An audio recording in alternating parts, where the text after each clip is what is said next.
I'm here with Richard, and I'm really excited for this interview because this is Richard's my nephew's great grandfather, and he has a lot of stories to share. And I'm excited to get these stories documented so that a part of my family and his family can have them forever. And I think it's going to be important for people to hear these stories of what it's like to grow up in a small town and all that you can accomplish, and kind of get rid of that stigma that people in a small town don't know a lot. They just know a lot of things that you don't know. So, Richard, I'm happy to be here. I appreciate you inviting me into your home. And if you want to go ahead and tell your story when you were born and where you were born and what kind of life you were born into. Steve, we're glad you're here, and we appreciate you coming up. I was born in Yakima on June 25th, 1936, and I suppose I was there for a week, I don't know, maybe 2 weeks. And I came back to Bickleton, or a little spot called Blue Light. And my dad built this house in 1935, and I've been in this house 88 years. That is something. I have made some trips. We'll talk about that later. But I grew up here on this wheat and cattle ranch, and I rode horseback with my dad when I was 3 or 4 years old when I went with him out on our rangeland riding for cattle. And I rode horseback to school for 7 years. I rode over here to a little school called Donahoe School. It was a mile north of us when I was in the first and second grade. Rain, shine, or snow, it didn't matter.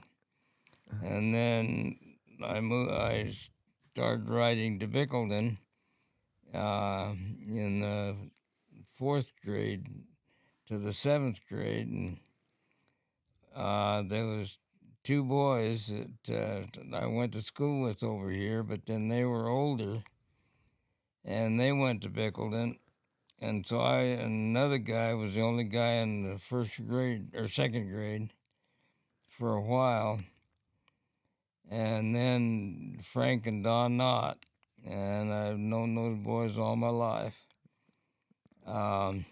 Knew their folks. I remember when I cut my teeth, why Toppy Knott, their father, pulled my teeth. And when they moved, I made my dad go up there where they lived so they could pull the rest of them out. I wouldn't let anybody touch them. Yeah. And great people. So for growing up in a small town like that in the schools, to give somebody a perspective, I went to a small school too. You're in high school. It feels a little bit like family, huh? There's only so many of you, so you have to get along or at least try. Well, I don't remember how many was in my 3rd or 4th and 5th grade. When I got to the 8th grade, I think there was about 7 of us or so, 8 of us.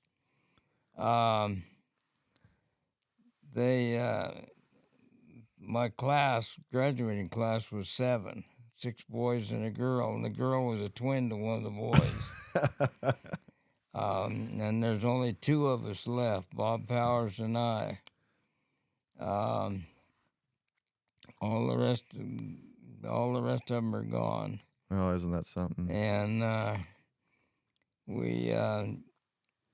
when I was born, I didn't have a hip socket in my right leg, and my folks and doctor had noticed that, and so they had me. They operated on that when I was 18 months old and took bone out of my shin and made that bone. And I lettered 3 years in basketball. I should have lettered 4, but when I was a sophomore in high school, I had a horse go over backwards with me out here in the trail and broke my neck. Oh, man. And because that laid me up for a while, but you didn't let that stuff slow you down. You just did what you had to. Yeah. So since this, you were born this way with missing your hip socket, and it got taken care of at such a young age, did you notice it? Or did people bring it up, or did your family kind of go through the mindset like, this is what you're dealt, Richard, we got to work? Or No, they didn't bring it up. I just, when you're like that, you deal with it. That's right. And you learn how to deal with it.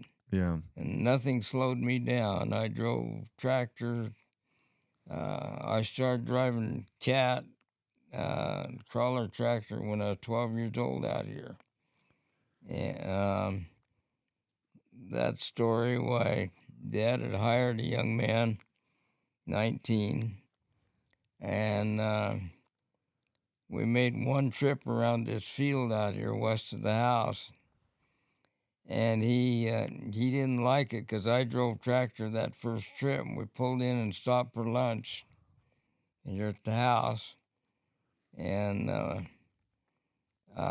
he got up after he ate, and he went out and he had a motorcycle.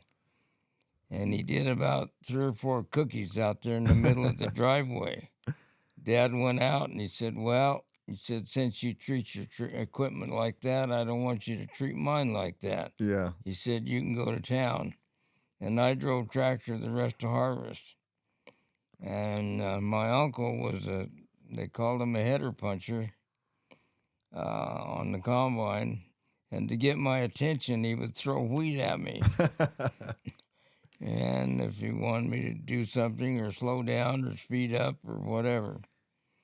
And so were you driving the trailer for loading, or what, on the during harvest? Or? No, I was driving the cat, pulling the combine. Oh, yeah. This is way before self-propelled combines. That was pull type combines. Yeah. That makes sense. I missed out on the sacked wheat. My dad was the first guy in the community to sack his wheat, or to bulk his wheat. Mm-hmm. And he had bought a combine, and Virgil Frizzell over here, a neighbor, had bought a combine, and his had a bulk tank on it, and Dad's had a sack chute on it. And they traded bulk tanks and sack chutes, the way I understood it. And they were hauling grain down to Mabton at this point in time. But that was a pretty rough life. You work long hours, and it was just as far as I was concerned, it was fun. Oh, yeah. Yeah, that was kind of life itself, wasn't it, growing up out here? And, of course, I was probably a lucky guy that got to ride for cattle and sort cattle in the corral. I learned a lot about that. You just don't get in there and sort them. There's some things you got to know. For example, you don't stand back there behind the cow about 3 foot. You get right up against them. Get right up against their back end. Because if you're back there 3 foot, they get a swing with that foot. They can nail you real good. Yeah, I bet. If you're up against them, they can't hit you so hard. Isn't that something? You're like taking your beating. It's like the opposite of what you would think. You would think distance would help you in that, but it absolutely doesn't. I've been run over. I've been kicked. Not too many things that hasn't happened. Yeah. I tell people living on a cattle ranch is like bull riding. It's not if it's going to happen, it's when. Yeah. When you guys were on your farm, so your cows would graze somewhere else in the summertime? We had a large rangeland. Dad started buying land way back when. It was 160 acres at the home they homesteaded. And then short time after, they came here in they came to Grass Valley, Oregon in 1905, and they came to Bickleton in 6, and they moved on to Homestead in 1907. And they lived in Bickleton for a short time, and there was three of them, two aunts and an uncle, and they went to school in Bickleton for a short time while Grandpa built the house. And then they went to school down where the homestead was, about 10 miles south of here. There was a schoolhouse about maybe a couple miles, mile and a half from the house. And they all went to school there, plus the neighbors. At that time, there was a lot of homesteaders in the country. Yeah, I bet. Now, sooner or later, these young people are not going to know the names of these homesteads. We were talking about that the other day. Like right here at Blue Light, there was probably, at least 7 homes that I can think of within 2 miles of Blue Light. Yeah. And actually, Dad told me Blue Light had a baseball team. They had enough players to play baseball. And that's something. Blue Light was a spot in the road. It had a store. There was a a post office across the road from this house down here on the corner. In the 1900s, they moved that post office over to the store. And then just about 1 year or so, I don't remember what it was, they moved that post office to Bickleton, consolidated with Bickleton. Yeah. And but Bickleton had a store, a post office, a dance hall, a livery stable, a water tank, a big water tank out here, and there was a well down below Blue Light that they pumped into it. And the homesteaders could get water for their harvest crews and so forth. Yeah.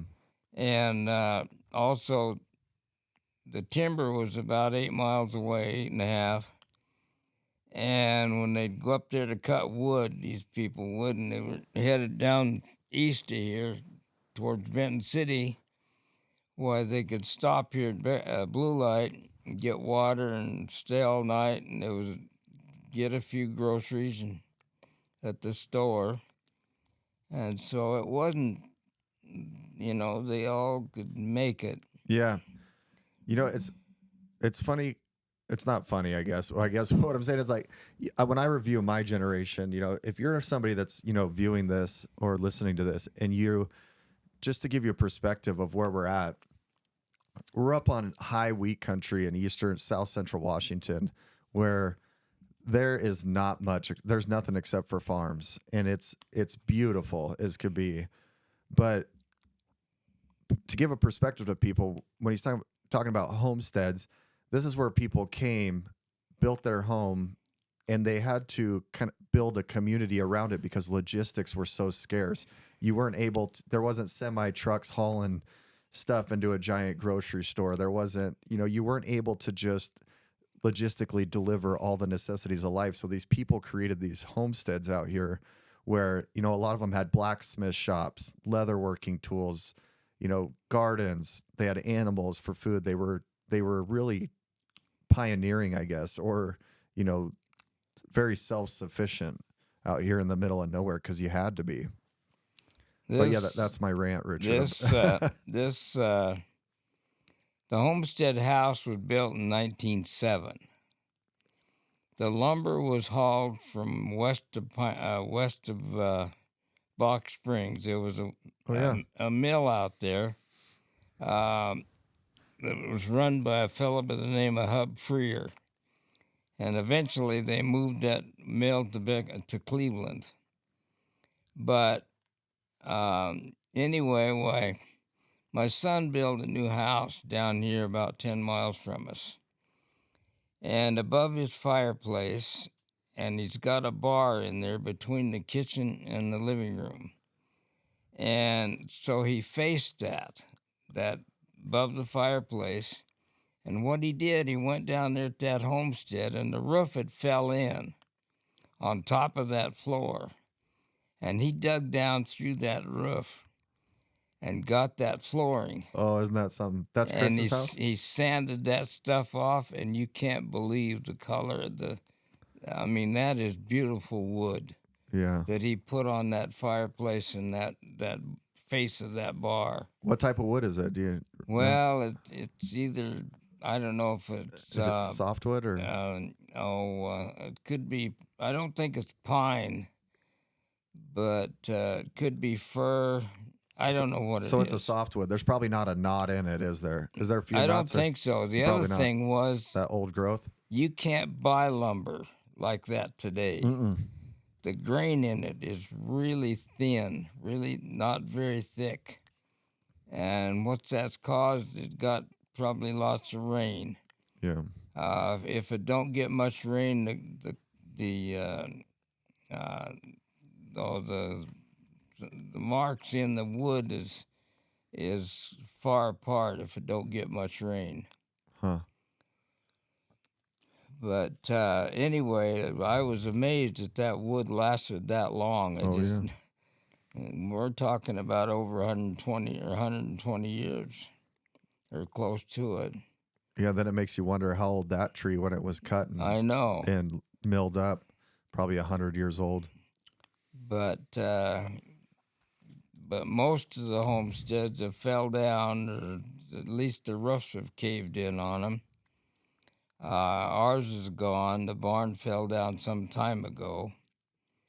But Can I ask you? go ahead. When you look back on that, looking back at your childhood and looking around at the houses and the homesteads around you, and you start to see them fall down, did you ever reflect on that?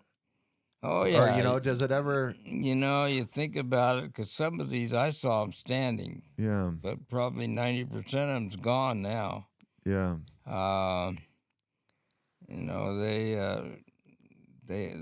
If you keep a roof on a building, it'll last a long time. But when those roofs go, the rest of the house will go eventually. Yeah. That's kind of like if you keep a good head on your shoulders. If you get carried away. Kind of like using your mind. If you don't use your mind, what goes haywire. That foundation will go quick.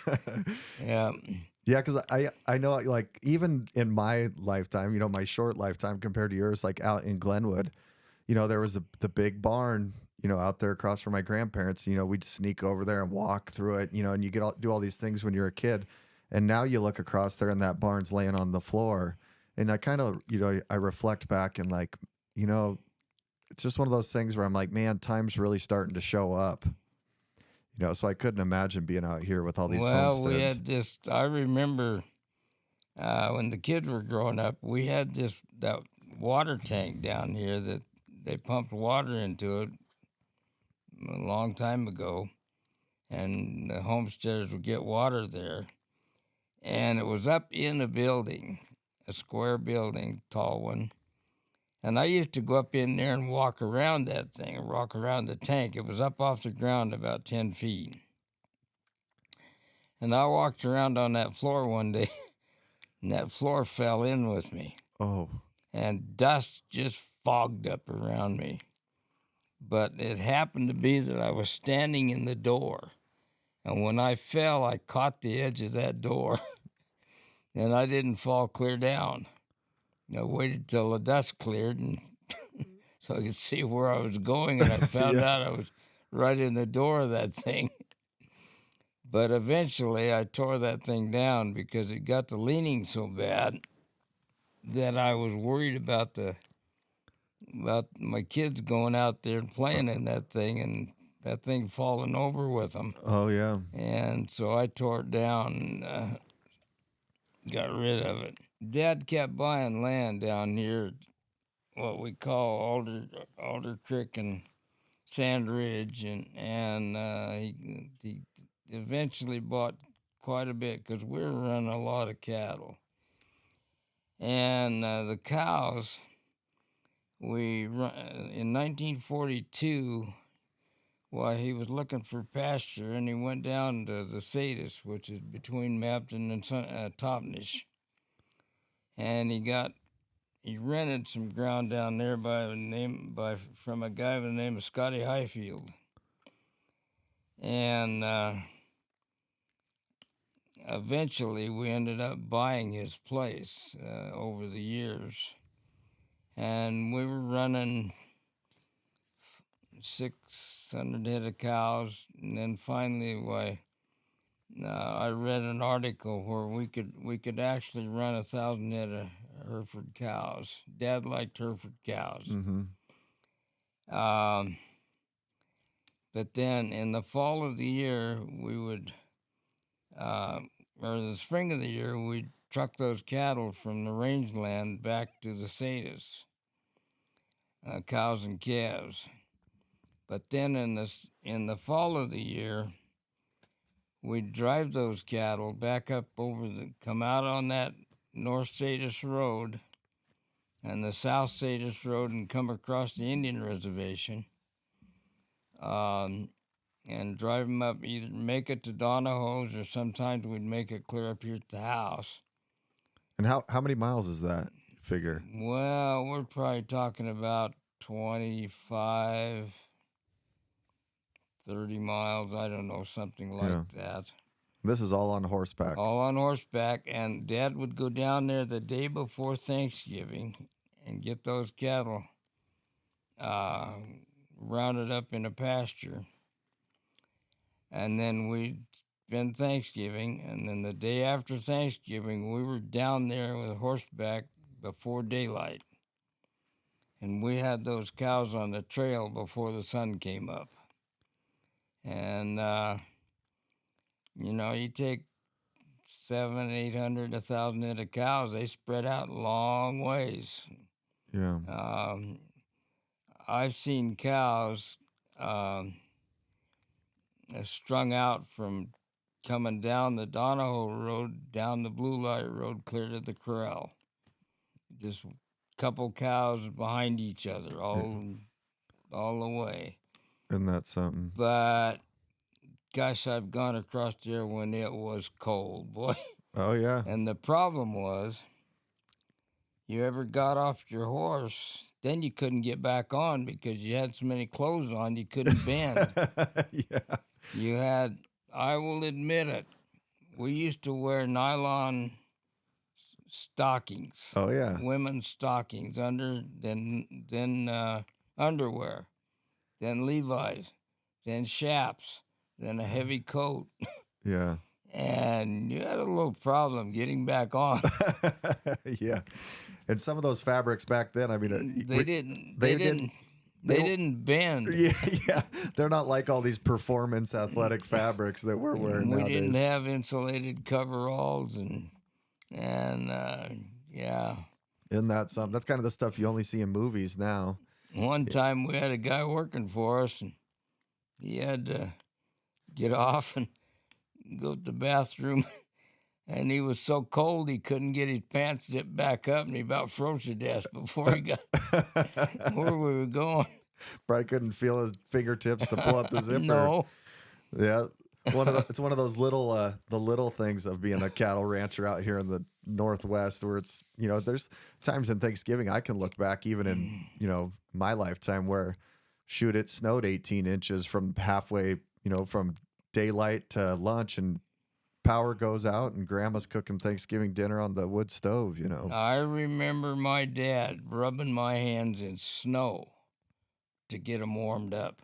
Oh. I mean, he would just take snow and just rub my hand. Boy, that hurt. For the friction? Yeah. Yeah.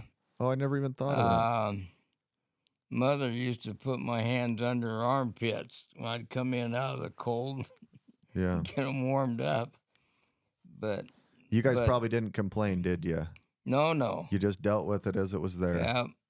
We, one thing that I forgot about, my dad would rather ride a bucking horse than eat. He was 15 years old, and they were up in the timber with Ike Van Ostrand's place, and they'd run in a bunch of wild horses, and they drew straws for these horses or names or whatever, and so he and an Indian got 2 buckskins. And the Indian come to him and told him, he says, I'll ride that one with nothing on him if you'll ride this one.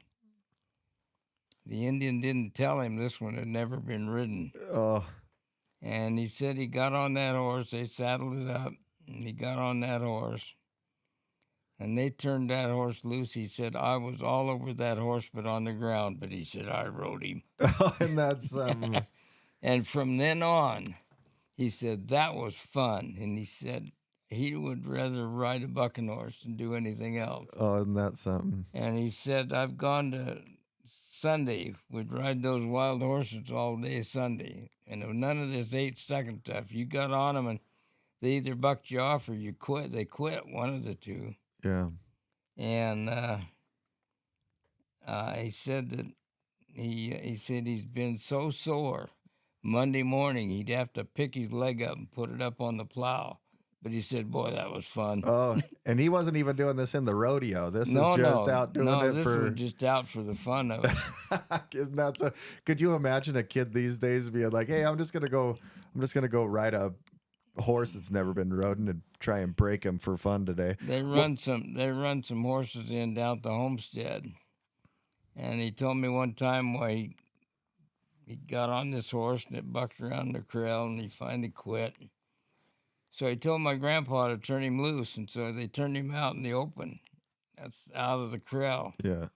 And he went down by the house, and he said he could see it coming. He said that horse ran under a clothesline. Oh. And he said he just put his hand out and stuck that clothesline up over his head and kept going. Isn't that something? And another one, they brought some horses in, and he could see they were going to get away from him, and they were going down. The barn was west of the house, and he went down by the barn, and the barns had windows in them where they threw the manure out. Mm-hmm. And he went down by that barn, and he hit that pile of manure, and that horse slipped, and he sideways, and he landed on the ground on the side of his head and knocked him out. And his mother and sister came out there and picked him up, took him into the house. And when he said, I come to, I blew my nose, and this eye went shut. Oh. It messed up a nerve. It came back. But some of the wild things that those different ones did. Yeah, it's weird to look back on like horses, we see them now, in the rodeos and as pets and things like that. But back then, a horse was a tool, it was, Oh, yeah. it was a part of your way of life, and the value of transportation and everything that you used Well, not them for only was that, just, you got up at 3 or 4 o'clock in the morning, go out and feed the horses, get the harness on them, then come back and have breakfast, then go back and get them out and get them hooked up to your equipment, whatever it was, and you spent all day out there with that team. And there was some teams that were 4 horses, some were 8, and combines. Some of those combines had 21 head of horses. oh, isn't that something? There's if anybody's interested, there's a museum down at Walla Walla. You go out like you're going to Pendleton, and there's a railroad engine across the street from it, and from this business, and just past this business, there's a road that turns to the right, and there's at least 4 buildings. Maybe, I think there might even be more.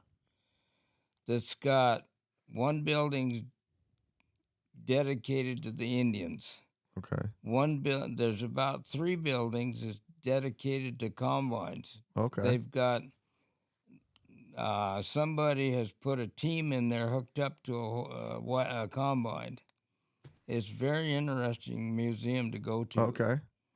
I've only been there once, but it was well worth it. That's how they used to do that.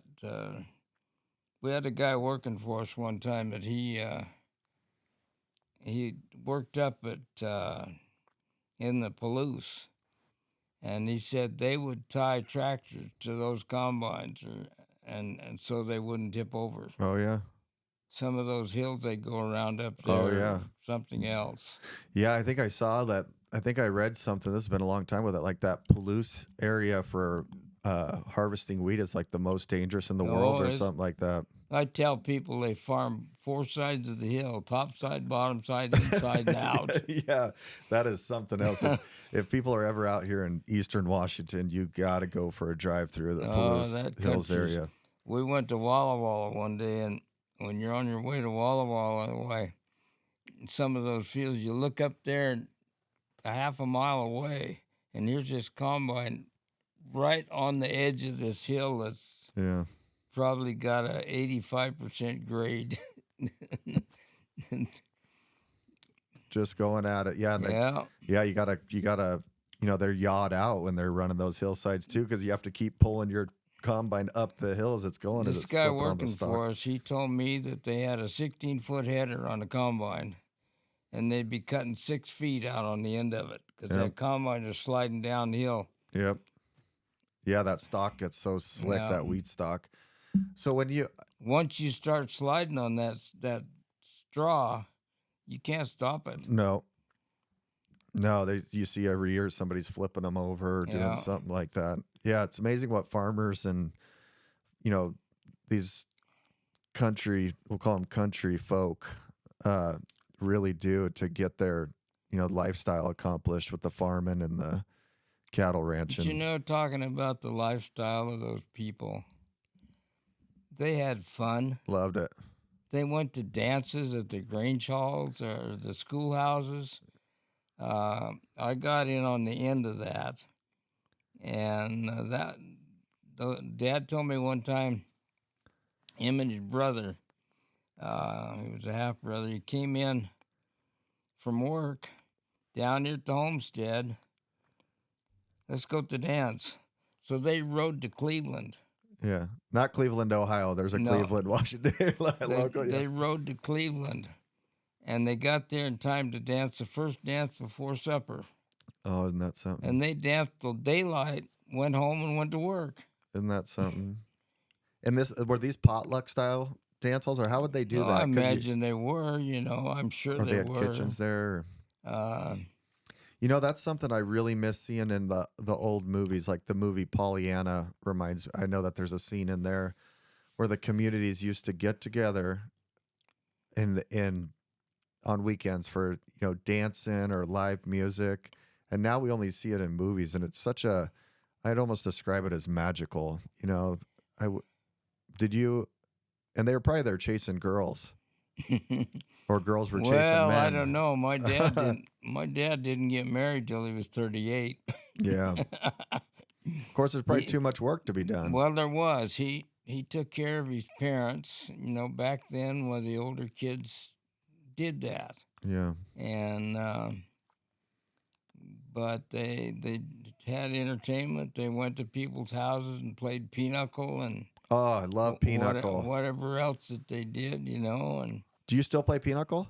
Do you play? No, I haven't for a long time. Oh, I love it. I used to play it, but I kind of forgot what it's about. But, gosh, my folks used to go to Donahoe's and Roberts's and I don't know wherever play pinochle. Yeah. I wish that was something our generation would do more often, is get together and, play cards. And we try to do stuff, but it seems like so much of our entertainment is... Too much of our entertainment is right there on that TV. Yeah. We don't... we need to shut that thing off and visit, with neighbors. Yeah, that's what Grammy says on her episode. Well, I like to have people come over and see me and tell me just like this. Oh, yeah. It's hard to beat a good old conversation, isn't it? Brian Tour was over here, a neighbor over here the other day for, 2 or 3 hours. Yeah. And we just sat and visited and told stories. Yeah. It was fun. So when So going back here, I know we were farming here. I was Okay, before well we got then distracted. when I got a little older, why I was in 4-H. My Yeah. mother was a 4-H leader, and she taught leather work, leather crafting, woodwork. My mother was also a Sunday school teacher down at Grandview. I was too. And then they went down there in 1957, I think. I was at college at 58 or 57. So when I came home, well, that's where I started going to Baptist Church in Grandview. But anyway, and then later on, after I graduated, I went to college down at Tennessee for 2 years. Oh wow. My uncle was a minister down there, and he also a professor at that college, and that's how I got down there.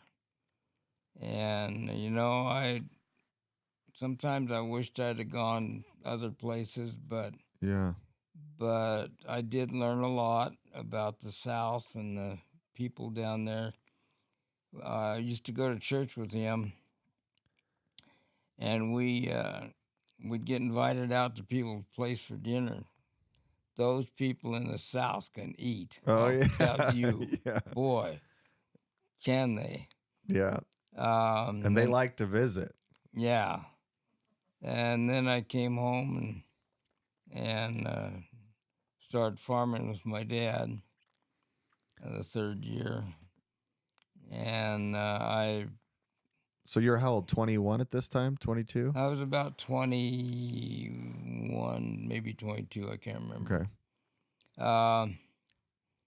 But I met some fantastic people down there.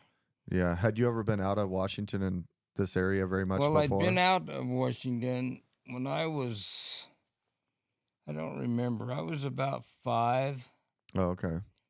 My dad and mother took my grandmother back to Kansas to see where she come from. We made a trip back there, went down through Texas and Oklahoma and back to Oh, yeah. Kansas, but I was only 5 years old. I do remember a little bit about it. You know, I was wondering if I could bring something up real quick. You kind of struck a thought there. You know, so what I notice now, and I wonder if you think about this, it seems like your generation and the generation before you was a little bit more, they were more willing or courageous to like step out of their comfort zone and travel and move for opportunity. Did you notice that around like Well, I throughout don't your know, lifetime? because my dad never took many trips. There was work to be done, Yeah. and that's the way he was. He didn't, like in harvest. Boy, you didn't stop. Once you started harvest, you kept going, Yeah. get her done. You worked all year to get that crop, and you don't want something happen. Yeah. I've just seen where like, you know, like so many people came to the Northwest and like that seems like the 30s, 40s, 50s, 60s because there was all this opportunity out here. Like the produce was booming, the logging was booming, and then from what I've gotten from stories is a lot of people from like let's say Tornado Alley or down there where it was kind of they were still dealing with the Dust Bowl and the drought and stuff like that. Yeah. A lot of them, they were like we're dried up here, let's move. Where nowadays I don't see a lot of kids with the courage or maybe the mindset where it's like, we got to get to where there's opportunities for us. It seems like there's a lot. I guess what I'm getting at, it seems like there's a lot less risk nowadays than there was with your generation. Well, probably, but they used to talk about the good old days. Yeah. My grandmothers used to say, I didn't say anything good about them. Yeah. But if you look, some of these houses, that house over there in my homestead, they insulated those houses with paper. Yeah. Newspaper. Yep. And we have found 1918, 1909, or whatever Yeah. newspapers in these houses. Yeah. What'd they coat them with? Do you remember? Is it formaldehyde I or don't know whether they why can't even did or not. I've torn houses down that have it in the walls. They might. I don't know. Is you know what's But crazy about that? Is that like the engineering behind that? I wonder if that was found on accident. Or you wonder what people were doing. They were like, "Hey, we're just going to recycle this newspaper," or if there was an engineer that looked at it, because really, that's for people. Like, if you understand how insulation works, it's really the air pockets in the insulation that it that could are be. what make it work, which is Well, there's interesting. something I thought was interesting. My dad had a book, a survey book, and I don't know what happened to it. I wished I had it. A But survey. in that book, that survey book, Yeah. there was a survey note that this particular corner of this section was marked so many feet from an Indian trail with a whiskey bottle with rabbit bones in it. It actually said that, Oh, isn't that something? how it was marked. Yeah. And of course, now I use some of those notes were, well, this corner of this section is so many feet from a oak tree. Oh, isn't that Well, that something? oak tree's gone. Yeah. It makes you wonder what happens. Was like the guy out there with a bottle of whiskey and a gun and shot and ate a rabbit and said, "Well, this is it." My dad was really good about. You ask somebody where somebody lives. Well, you go down here to the red barn, you turn at the grain bins, and go to the neighbor's house and turn right. My dad would say, "Well, they lived on section 23." Uh, then he'd say he'd actually tell you the exact spot Oh, isn't that something? where they lived. Yeah. They live on the north half of the south half of the west half of section 24. Oh, that's neat. It was funny. Oh, yeah. It's I it's funny because even when you were giving me directions, you gave me these directions and I wrote them down, and I'm sitting there thinking on my way here, I'm not very good at note taking or even writing anymore because I type so much. And I'm sitting here like, man, I sure hope these make sense when I get here. And sure enough, and what I liked about the way you gave them to me is, and I think I seem to get this from the older generation, they give you directions. They tell you what not to do, which tells you they've learned from their mistakes. That's right. Do not take that road. Do not do this. And I like that because then it, because your brain's kind of like, gosh, should I take it? Should I not? So I appreciate that about the way you gave me here, the directions. Don't take Turpin Road. So, Well, I've ever since I was really little, I said I've ridden over this rangeland. We went down to Arizona, and a neighbor down there took us out on a four-wheeler. You want to be careful out here. There's 2,500 miles of trails out through the desert oh, yeah. and through the hills, and they're rough. You can get lost out here. I said, it's going to take a lot to get me lost. Yeah. I said, I pay attention to landmarks. Yeah. You look at that rock over there sticking up out of or you look at there's things you look at. Oh, yeah. You just don't go out there and start riding around. What's crazy about that is that living in the small towns, if you hunt or if you're out farming or, if you grew up in areas where you didn't have your GPS and all this stuff, there's like this subconscious behavior that kicks in. Like and it doesn't matter whether you're in the country, the woods, or if you're in, like I was just in downtown Miami in the business district, and it took us about a day and a half to figure out where we were, because I'm looking at buildings, the signs, the designs, where the construction work was, things like this. Well, then I realized I didn't really think about that until I turned off my damn phone, because I was sitting there listening to my phone. And finally I was like, I need to figure this out without my dang phone. I hate it in town. I don't like to go to Tri-Cities. Yeah. I don't like to go to Tri-Cities. She does all the driving. Yeah.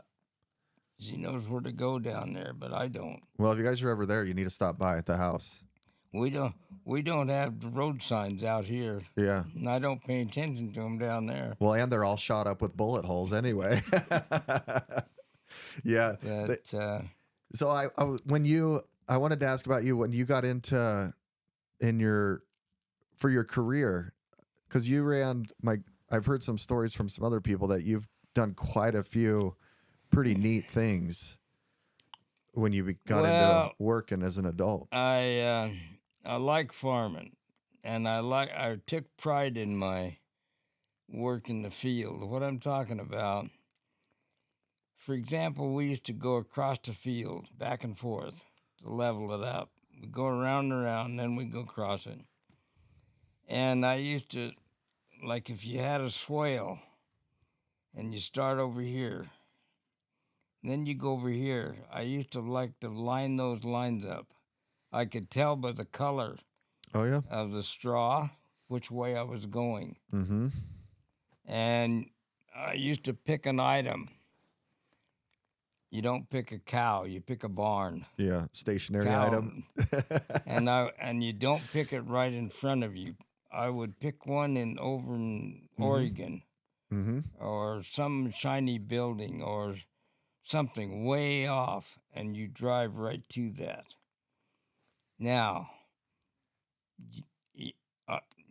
my Chris was my grandson was bragging about how he could drive a tractor from down there below Mercer's clear to Bickle in a perfectly straight line. I said, Chris, you're not a tractor driver. You're using a GPS. Yeah.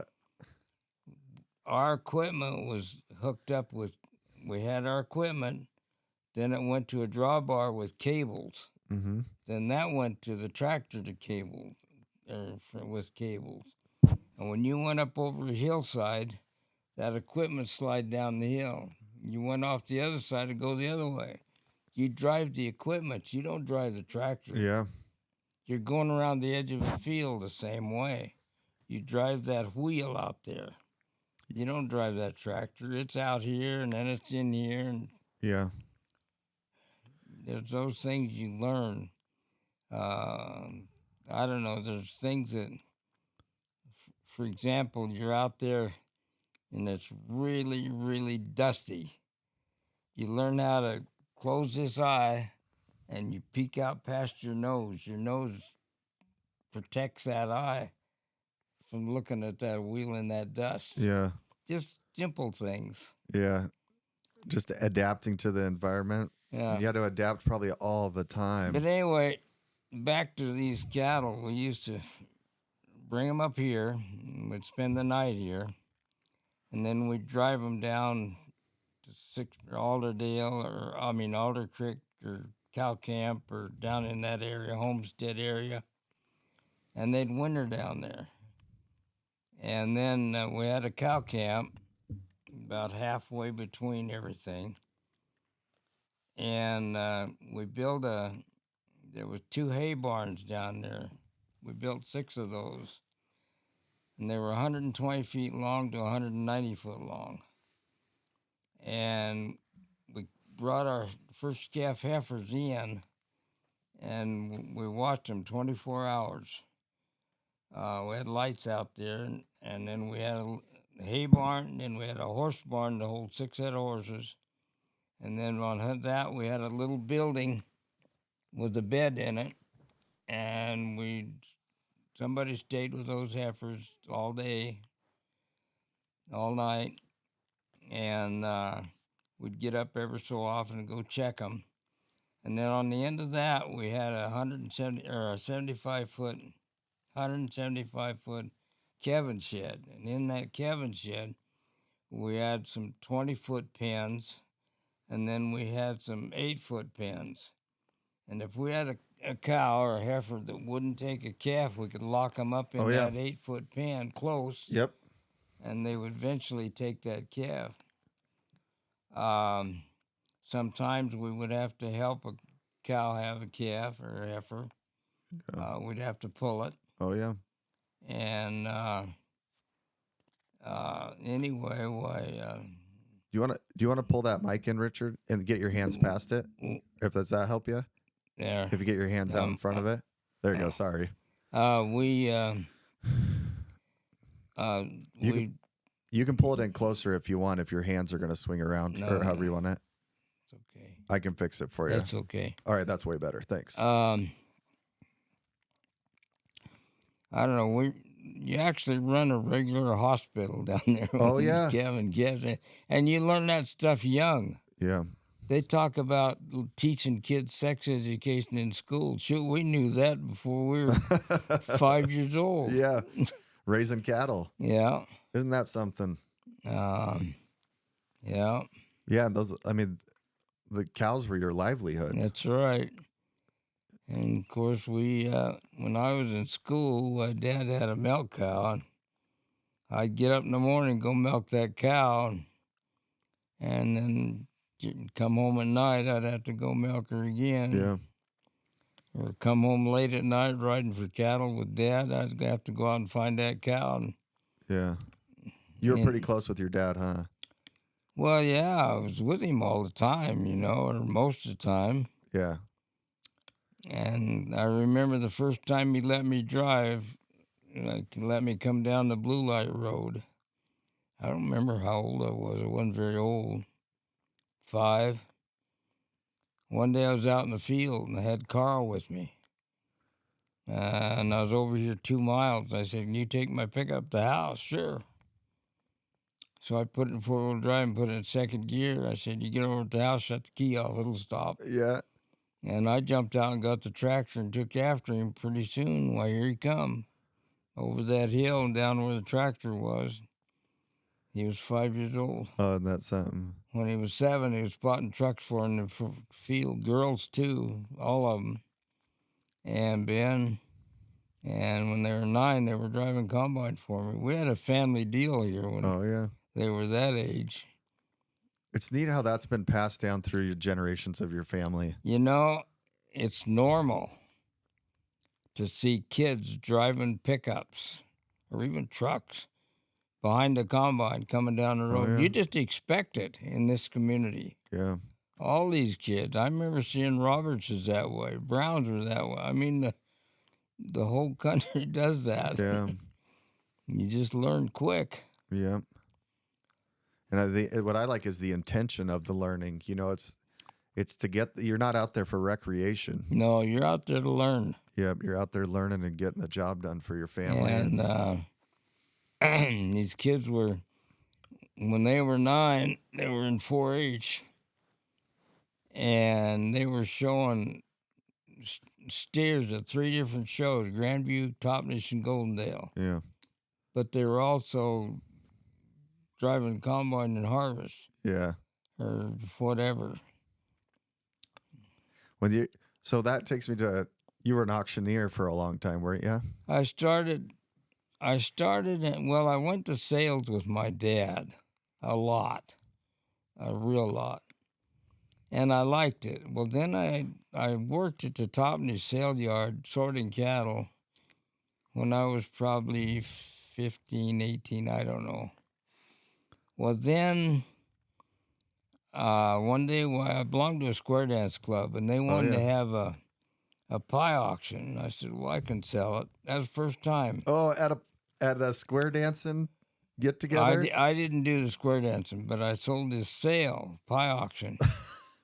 And then one day while the auctioneer from Prosser, the guy that owned the sale yard, Hugo Ward, was up here at the house, and Dad called him up and he said, "He wanted to listen to you." Yeah. So I went over there, and he said, "You come down to Prosser on Mondays and I'll let you sell canner cows." Oh, cool. So I used to go down during the summer, and I sold canner cows down at Prosser. Yeah. Can you still do it? Oh, yeah, but with these denture teeth, it's a little hard to 210, 210, 20, 210, 20, 30, 40, 40, 50, 60, 70, 80. Oh, the that's good. darn dentures get in the way. Oh, yeah. But then I helped him sell some farm sales, a couple. And I thought, if I'm going to do this, I need to go find out what it's all about. And so I went back to the Kansas City Auction School. And there's some things that which I didn't know. When you're selling, now not at a 4-H show, but when you're selling a regular sale, you got the bid and she's got the bid. My ring man took you and I took her. I'm the boss. She's got the say bid. I open that up between you two. Okay. That's all. Nobody else can bid. You two bid, and whichever one comes out on top. Okay. That's how that works. Now, 4-H shows, you don't worry too much about it because you're helping that kid. You don't care what happens there. Everybody can bid. Yeah. There's one thing that you have to learn about some things. For example, here's a 9-year-old girl comes in with a lamb. Comes in a gate. Grandma's up there.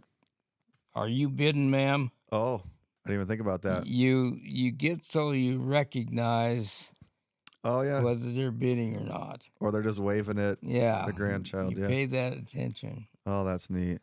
Um, How many animals do you think you've sold over the years? oh, shoot. I have no idea. That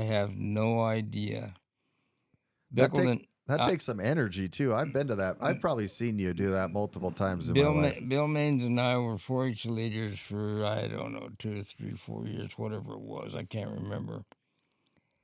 And one time we went to Goldendale. Carl and John Jensen, they trimmed steers for, I don't know, I think it was 3 weeks. Bickleton had 32 head of steers going to that fair, and there was 93 in the show. And that's something. Boy, we had a bunch of steers that year. Yeah. But we had a great club. There was Browns and Mainses and Robertses, and I mean, there was my kids. There was a bunch at Lastly's. I don't remember who all was in that. Tom Whitmore was in it. Yeah. Is there anyone kid that came through and sold an animal that you remember more than others? Like, was there any of them that were like a situation that you know of? Some of our own. We had a steer over there that Carl had. He got grand champion with it, and can't remember the guy's name. No. A guy from Prosser bought that and took it to Portland and showed it in the Portland PI. Oh, cool. We had several either grand champions or reserve champions. The kids did real well. Yeah. It used to be real competition between the Kaisers and Camerons and us. Yeah. I mean, they had good cattle too. They were real good. And you had to work at it. Yeah. Those local cattle ranchers are pretty proud of their cattle, as they should be. It's a lot of work. Oh, yeah. And, of course, those people in Goldendale, Bickleton, Lyle, all them places, man, they support them kids. Oh, wow. Yeah. Yep. Yeah, great bunch of people. Yeah, that's one thing about, being in Glenwood and around in the summertime. Well, I never did 4-H because we were busy, working on the farm, and then my grandpa had the logging outfit. But I'd be like, "Come on, Trent, let's go fishing," and he'd be like, "Nope, I gotta work out my pigs." Yep. I never could understand that because I wanted to go fishing. They were a little bit more dedicated than me. But looking back on that, it's because they didn't have a family that had any place for them to go work. That was their work. And it took me a lot of years to figure that out, how lucky I was that I was able to go, work on the farm or in the logging shop. And they, those animals to them were, getting money for college. That's right. Yeah. I got to give it to a lot of those kids that do that. It takes a lot of dedication. I think my nephew right now is showing a chicken. I didn't even know that was a thing. Well, they sell chickens, they sell rabbits, they sell goats and sheep and just about everything. Yeah. Yeah, that's something. Yeah. How many years did you do the auctioneering? 38. 38 years, wow. And then you said, well, I think this was on the phone with you. You also ran one of the biggest dozers made at the time, right? I worked at the landfill down there 11 years, and I run a D9 cat with a 24-foot blade on 8 years. And that's something. The biggest one I ever run was they wanted to know, they'd asked me to work overtime, and nobody ever wanted to work overtime. I don't want to do that. I said, I'll work overtime. I worked all overtime all my life on the farm, and I never got paid for it. Yeah, yeah. Not overtime. Yeah. And anyway, I had to get my driver's license. And I went to Sunnyside, and I walked up to the window with my license in my hand, and I laid them on the counter, and I said, I need to get my license renewed. And this little gal behind the counter, she said, you need to take the test. I said, no, I don't. She said, how long you been limping? I said, all my life. Yeah. What's that got to do with it? Yeah. You got to take the test. She went over to the computer, and she came back. You got to take the test. And I just picked up my license and walked out. Oh, no kidding. So I went to work one day, and I asked Fred Hawley Oh, yeah. I know when Fred. the place was open over there. And he found out. Well, it happened to be on picnic day. It's the only picnic I ever missed. What's picnic day? Bickleton Rodeo. Oh, okay. And so they wanted me to run that. They brought in a 10. Man, that cat's big. That is a big cat. Yeah. What's one of them weigh? Do you know? Oh, I have no idea. They had to bring it in on 3 trucks. Are they 200,000 pounds probably? Oh, they're probably more than 250? that. I don't know. Huh. But they brought the tracks in, they brought the blade in, and they brought the cat in. I mean, it was... And if you park an 8 along the side of a 9, that 9 looks just like that against the 10. Oh, wow. I mean, it's big. And so they wanted me to rip out some rock. And so I went down and piled up this rock. And I asked Fred, I said, when can I go to work? He said, I don't care. So I went to work at 3 o'clock in the morning, put in my 8 hours, and then drove to Goldendale and got my license. Oh, and that's And I told this guy what happened. And so he went over to the computer, and she had put that on the computer in Olympia, what that gal did down there. Oh. And so anyway, I got my license. He said, I know what you do. He said, you run that big equipment down there. He's the same guy who gave us our first aid class. Oh, yeah. And so I went back 5 years later, and I told the gal what happened that was there in charge. She went over to the computer. She said, well, it's gone. Oh, good. I know, he took it off. Oh, yeah, good for him. Yeah, good old boys club there. Yeah. Yeah, good. Yeah, it's really cool. You've done quite a few other things that you didn't Well, all that equipment, I've run a road grader a little bit. That's not, an art. not down there, but here. Yeah. One of the hardest piece of equipment I run was a drag line. We did levelings down to Sadis. We filled in a big canal or ditch that went like this down through our pastures, and we straightened it out. We piled up that brush and trees. They were big trees, and we took a cat. We cut around the bottom of them, and then we'd pile dirt up against that tree and climb up there and put a cable up there. Oh, yeah. And then I would pull on them like that. And I'd move over and I'd pull on them. And I'd pull them out. Those things probably a couple 100 feet tall, maybe taller. Yeah. Anyway, cottonwoods. And then I piled that brush up in a row down along that ditch. And then we had a spray tank. We put diesel in it. Oh, yeah. And I'd spray that with diesel. And then I'd come back and set it on fire. And then I'd take that diesel and I'd catch that fire and I'd go, phew. And then as soon as it got the fire, get right up to your hand, you shut it off. Yeah. And then you do it again. Yeah. And that's how I burned that brush. Oh, and that's something. Yeah. That's some of my favorite memories are burning brush in the fall time. I've run scrapers,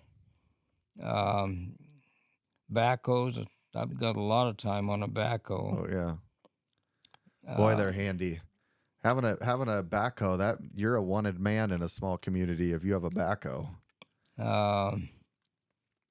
Yeah, I liked running a backhoe. The only thing was, I had a guy working for me, Cliff Nygaard, up here. Great guy, wonderful guy. Anyway, he and I put in those circles down there on the river. You could take a gun and shoot down that ditch, and that bullet would come out the other end. Oh, isn't that something? Mine would go down. Yeah. Yeah. On that guy. Isn't that somehow some of that stuff is such an art that doesn't really get appreciated until you've seen it firsthand. Yeah. And then you ran all this equipment, and then you got into some aviation, didn't you? Yeah, I started flying in '83. Tom Whitmore and I bought a plane out of Ellensburg. My uncle sold airplanes over in Seattle, and he found this plane a guy went to school with and wanted to sell it. And it was a Cessna 150, so we bought it.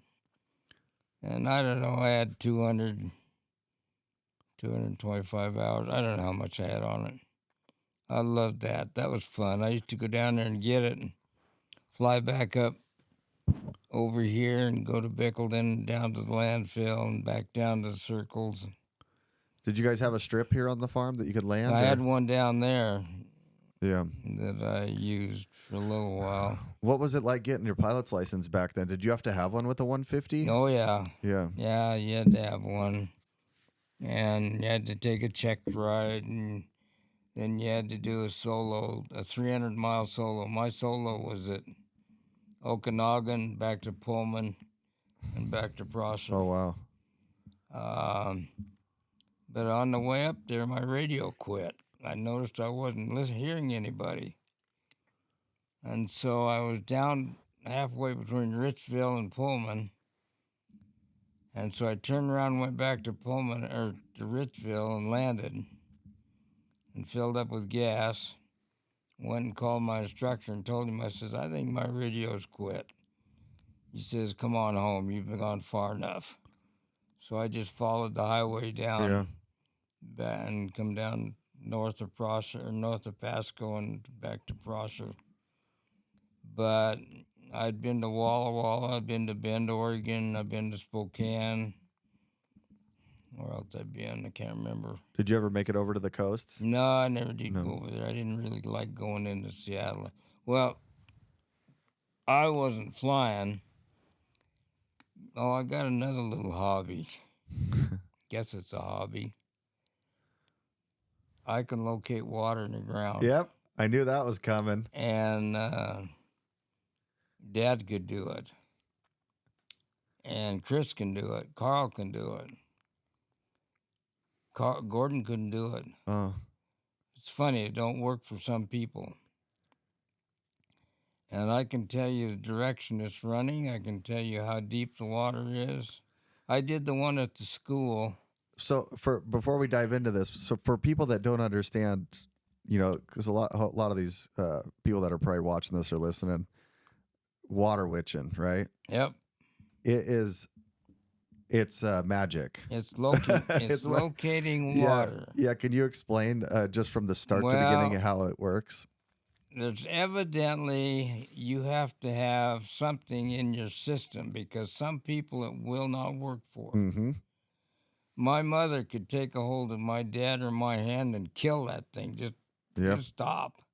Dad and I could take a hold of hands. It would slow down, but then it would pick back up. Yeah. I don't know why.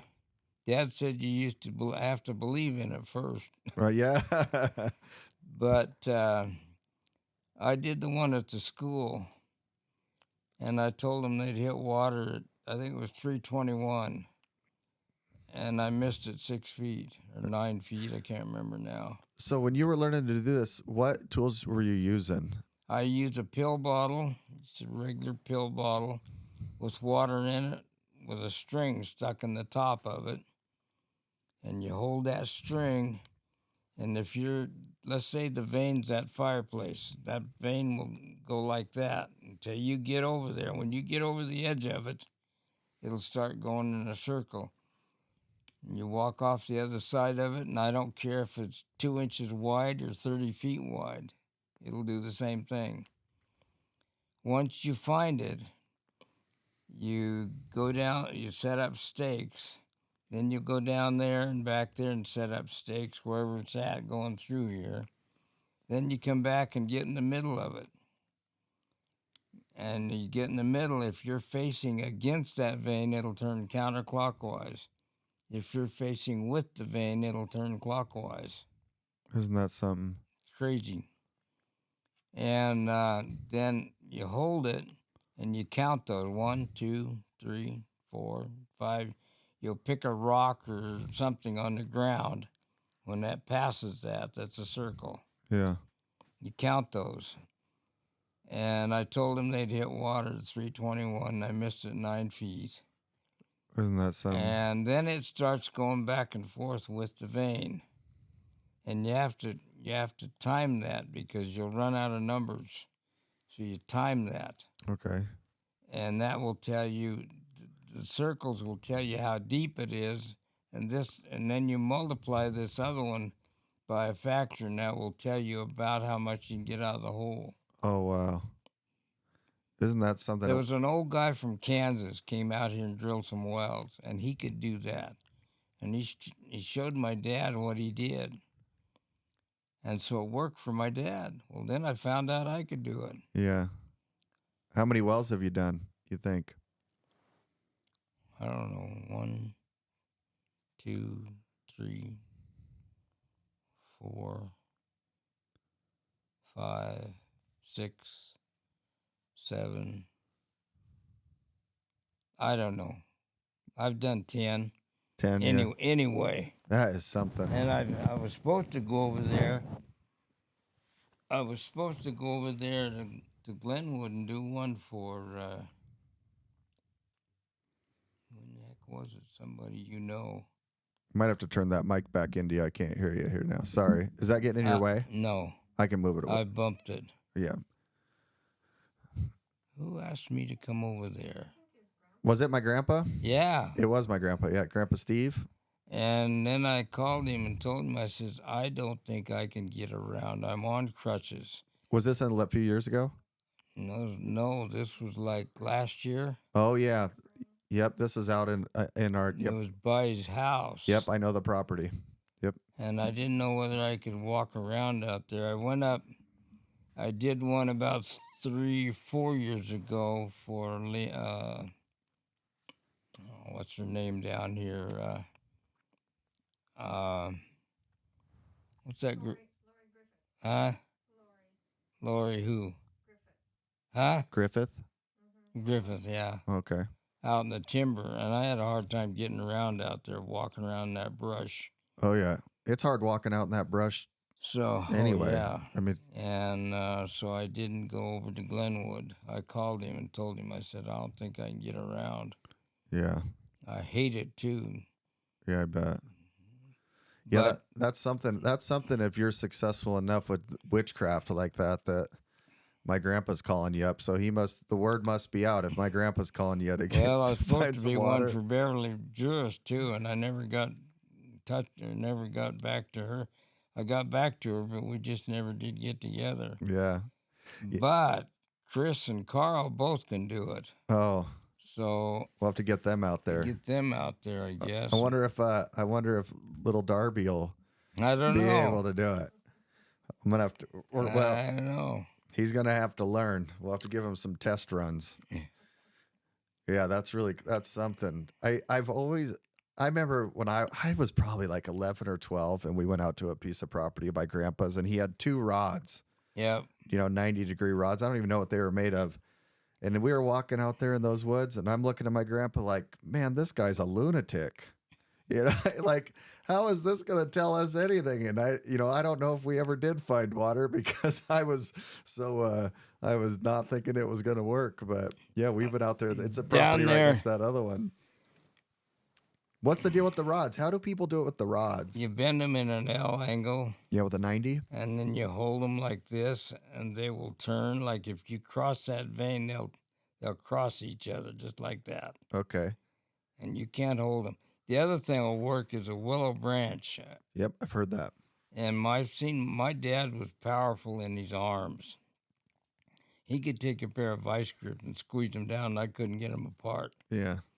I've seen him hold them willow rods and peel the bark right off of them. Oh, and that's something. Yeah, that's something. Those old boys were tough, man. Yeah. Everything they did was with their hands. Yeah, well, yep.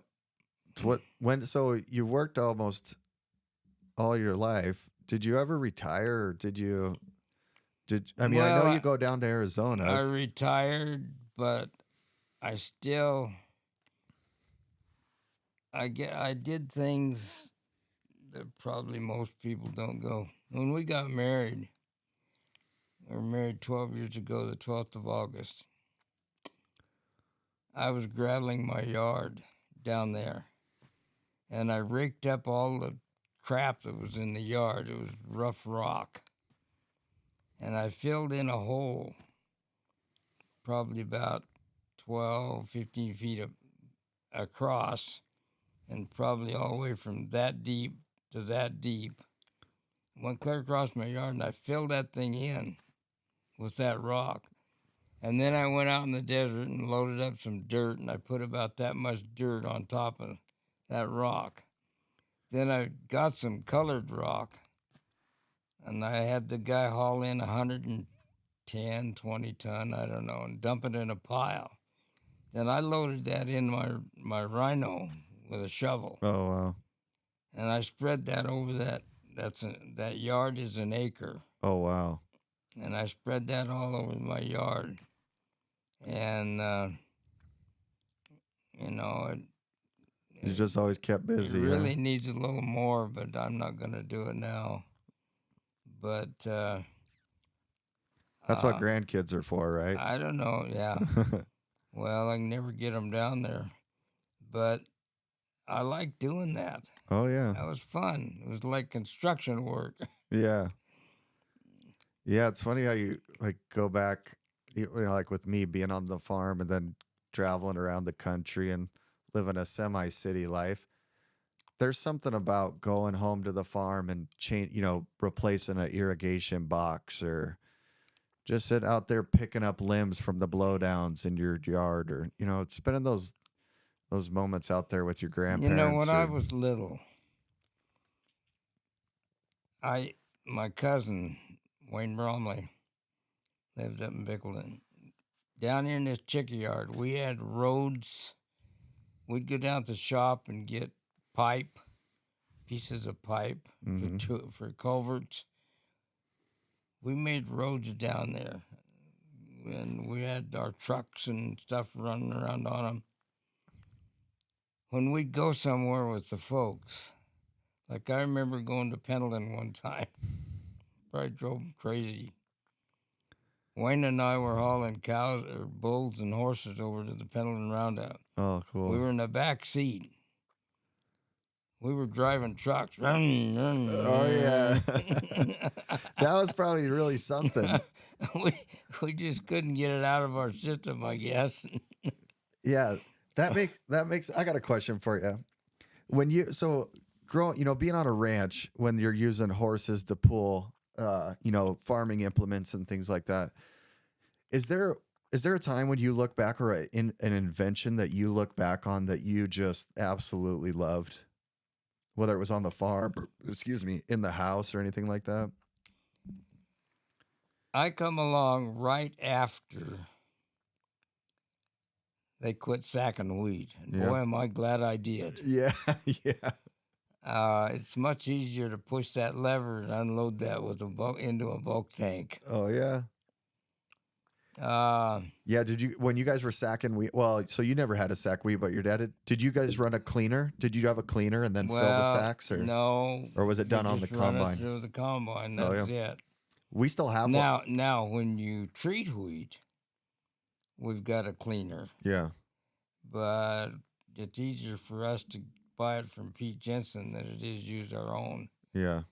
We have used it. I think we might be, yeah, we're sitting at what, hour and almost 50 minutes. Before, I was going to say, before we go, we'd like to gather a little bit of like life's wisdom or reflection. If you were to give a piece of advice or even a couple piece of advices to maybe kids or younger generations, would you have anything to tell us that you've kind of held true to you as you've lived your life? Well, the first thing I would tell them, to make sure that you keep God in the middle of your work, Yeah. your family, your everything you do, because He will help you. The other thing is, never say I can't. Yep. Never. I don't like that word. My dad was that way. He didn't use that word. There is a way, where there's a will, there's a way, what he used to say. And there is. Some of the times you think, boy, I don't know if I can get this done or not, but you'll get her done.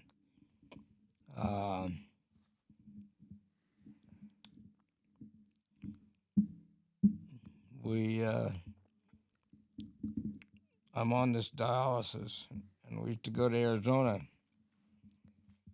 And so we had to do it. We're doing it manually at that time.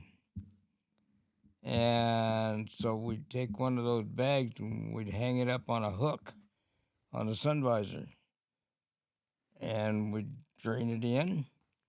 We got ready to drain it out. We'd hook it up for an hour and a half and then drain it out. Throw the bag on the floor. And the doctor, she showed that to the doctor.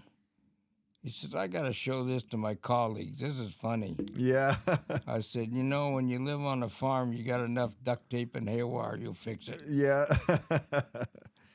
Yeah. Yeah. It's just the way life is. You figure out what to do. Yeah.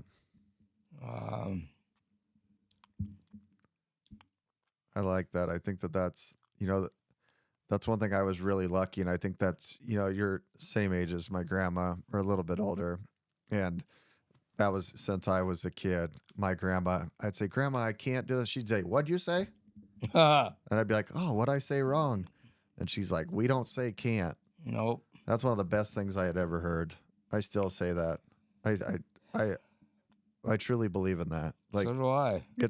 It sounds like something so simple, but it's not. It's not as simple as it sounds to you, because when you get that mindset and you do so many things for so many years, it takes a lot of reflection to look back and be like, man, I haven't been that way for 10 years. Look at everything I've done because of what was instilled in me when I was little. The other thing, I get a little bit irritated. My kids were on this the other day. What if? What if? I don't worry about it till I get there. Yeah. Yeah. Why? What good does it do you? Yeah. You know what? I've heard this multiple times recently, where they talk about like the mindset of like if you have anxiety or something like that. And it was on this podcast, and he says, when this guy believed that the root of anxiety is because of your lack of faith. That's right. And it was one of the best things I'd heard. I'd never heard it put that way. But if you believe in, other things going on, or, you have faith that, let's say you're in the hands of God, or however you choose to live your life, but you have to believe in something or have faith, and it'll relieve a lot of your anxiety. And I don't think my best friend he'll be okay with me saying this, but a friend of mine, one of my best friends since I was 11, who was raised Jehovah's Witness, and he switched over to Christianity, and he wasn't necessarily a, Christian-based guy for a while, or paid a lot of attention, but in the last year or two, his dad passed away, who I was really close with too, and he started to read the Bible every day. And he said, and he didn't really tell me at first, because he's a pretty private guy. and he said how much better he feels. And he just graduates from the fire academy late in his 30s. He went back to be a firefighter. And, you know, I don't know this for a fact, but I think his faith and his, all him reading the Bible every day, or he listens to it on an app, is what he told me, has given him the courage to step so far out of his comfort zone and do something he's always wanted to do. And I think that's a great story. On Sunday, we watched church service just about all day. Yeah. Now, what I mean by that, we can watch Courtside Southern Baptist Church at 9 o'clock or 10 o'clock for an hour. Yep. Then we can switch over to Grandview Baptist Church right after him. Yeah. We watch that for an hour or so. And then right after that, there's a guy. What's his name, Kathy? Jack Tibbs. Tibbs, okay. On there. And boy, I'll tell you what, you need to listen to that guy. He was talking about, the other day, he was talking about world events, what's happening. Yeah.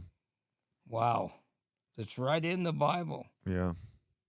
I mean, and the other thing that I didn't realize till he brought it up some time back, did you know that the United States is not mentioned in the Bible?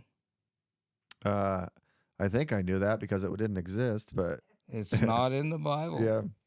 Israel's in there, Lebanon, all these, Iran, all these places over there are.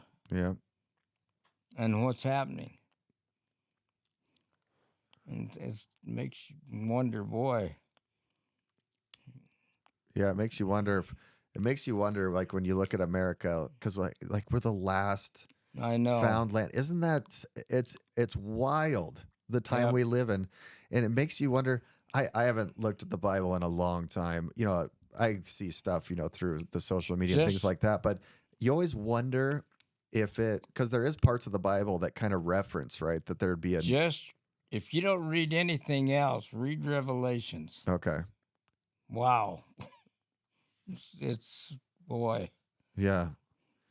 One thing I've seen so far doing this, I've been doing this for a couple months now, a little bit longer, and I've really enjoyed how faith has been brought up in, I believe, every single one. Every one. And it really goes to show you, even if people aren't like religious in their younger life, you're a little bit more, what would they say, like libertarian, or you're out there trying to figure out who you are, or things like that. But it seems to be that when people live long enough, they turn to the Bible or they turn to faith. I think the longer you live, the closer you get.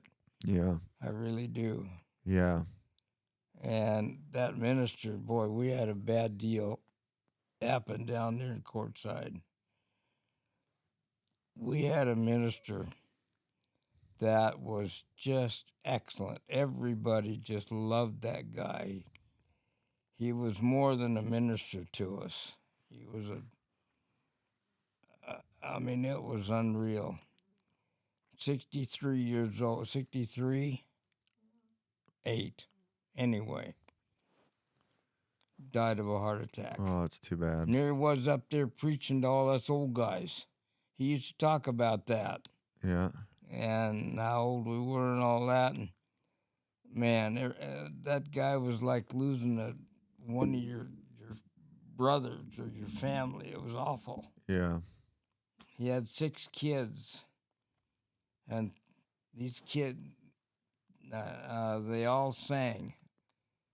And one of them was their song leader, really good. In fact, the guy was good enough that he went to the Air Force.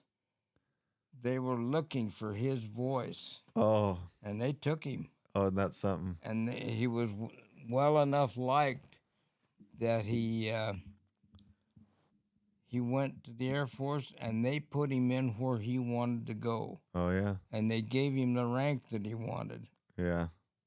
Isn't that something? They wanted him that bad. Yeah, for the Air Force Choir or whatever. Yeah. Yeah. I think I've heard them sing the national anthem before. Yeah, they're incredible. Isn't that something? When you like review the military, you don't realize how much talent is there. The guy was really good man. He had a voice. Yeah. And then we had a thing there at the church. The guy was from Israel, and he gave a talk on the Last Supper. And then they had a thing afterwards, kind of a little potluck deal and little goodies. And so he sang. Yeah. And then he brought in a black guy to sing with him. Yeah. Oh my gosh, that black guy. I thought he's going to blow the roof off the church. Isn't that something? Boy, oh boy. He brought her from down here. I mean, oh, yeah. You know, it's funny. It's because, like, you know, those, like, the Southern churches. I don't know. When you were in Tennessee, I don't know if you were able to go to a church, like a Southern Well, style I went church. to school in Tennessee, and we had a black choir. Oh, yeah. Oh, my That's what I was gosh. getting at. Yep. There's nothing like it. You can't. If one of those choirs doesn't lift you up, something's wrong yeah, with you got to get something figured out. Yeah, that's great. It's like going to a potluck. If you're hungry when you leave, something's wrong. Yeah, yeah. Oh, that's great. Well, I think, unfortunately, we're at like 2 hours, believe it or not, Richard. But Okay. Before we go, I just I want to tell you how thankful I am that you invited me into your home and let me come over to visit with you. Well, I probably tell your haven't story. told you everything, but We can do it again. I've told you most everything that I can think of right now.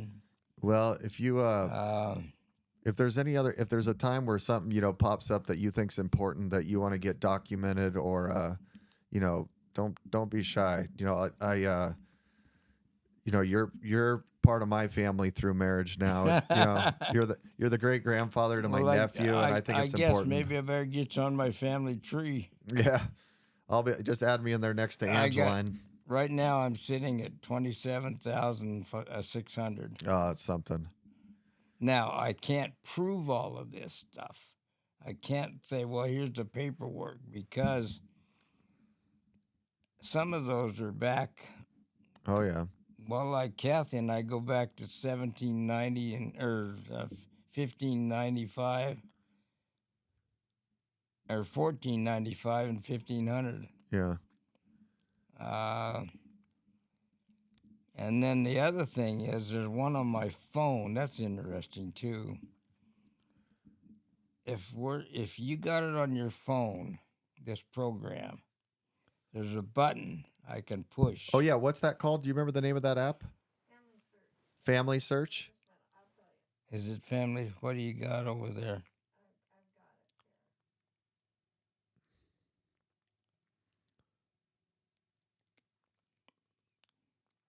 Yeah, we'll have to figure. Or Family Search Family is the one Search? that the Morgans use. Okay, and that's the app that you can use to track down your. Well, I use that Family a lot. members? But Okay. now, be careful, because that one is not. You can change that. Okay. Find My Family. We'll figure it out.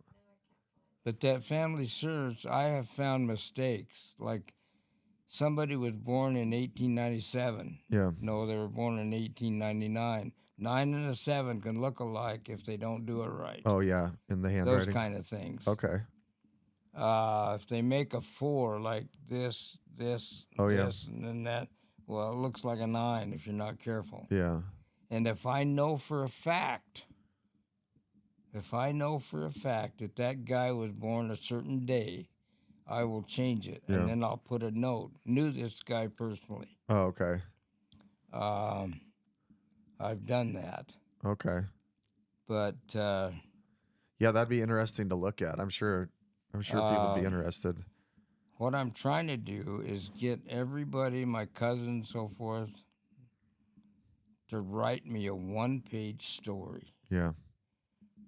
I was born here, grew up here, had this job, married so-and-so, lived here. If there's anything special Yeah.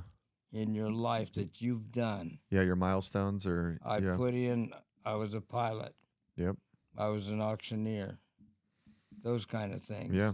Well, look, down the road, your grandkids, look what this old guy did. Yeah. Um, I tell you, that little Darby, he's a gem. I know. Oh, he's hilarious. He flirts with my girlfriend. He squints his eyes at her and smiles, and yeah, he's cute. Yeah, I tell you, they're a bunch of kids, man. Yeah, Too bad Zach didn't marry her the first time. Darn the luck. I know it. Well, you know what? Cadence was supposed to be here, I guess. It's just, that's the way it works out. I know. You got to learn your lessons, right? Yep, you're telling me. I know all about that. Yeah. Yeah, well, we're glad to have him in the I family told now. Kathy I was mad at her because her dad didn't. Or mad at her dad because he didn't come to Bickleton when she graduated from college. Yeah. Yeah. That's good, though. Well, I think... I didn't tell you that one. No, I don't, and we might lose it. I might run out of camera. Well, this don't have to be on there. Yeah, let's close it up, then we can keep chatting. Does that work? Yeah. Yeah, well, I'll just close it up, and yeah, just I do want. If there's one thing, can you do the auctioneer thing one more You and time? me? Yeah. 210, 210, 20, 30, 40, 40, 40, 50, 50, 60, 60, 70, 70, 270, 80, 280, 90, 90, sold it 39, 290. I love that. I haven't heard that in so long. I appreciate that. That's so cool. You know what's neat? What I think about is so neat about that is how many times I've stood there in that room and it was you doing that. And now, 25 years later, I'm sitting in your living room. So it's just funny how life works out. But yeah, I just got to say thank you, Richard. I don't know. I practiced in the shower. I practiced out on the tractor, driving down the road. You got to be careful with that one, Yeah. driving down the road. Yeah. Because the faster you sell, the faster you drive. Yeah. Auctioneer problems. Yeah. Well, yeah. And there's no two auctioneers alike. You can have 500 of those guys in the same room, and none of them will sound alike. Yeah. Who did that song, The Auctioneer? That's one of my favorite songs. Leroy Van Dyke. Yeah, Leroy Van Dyke. Oh, yeah. What a great song. What a great song. Yeah, I like that one. Yeah. I listen to that all the time when I can. Yeah, if anybody wants to listen to a good old school song, that is a great song. Out behind the barn. Yeah. Well, Yeah. I think maybe we'll do this again, huh? If we get it. Sounds all right to me. All right. Well, thanks, Richard. You know where we live and how to get here now. Yeah, you can't keep me out of here now. All right. Well, thank you for having me over to your house. And What time is it anyway? it's getting at 12:55. Oh, gee. Yeah, we're good.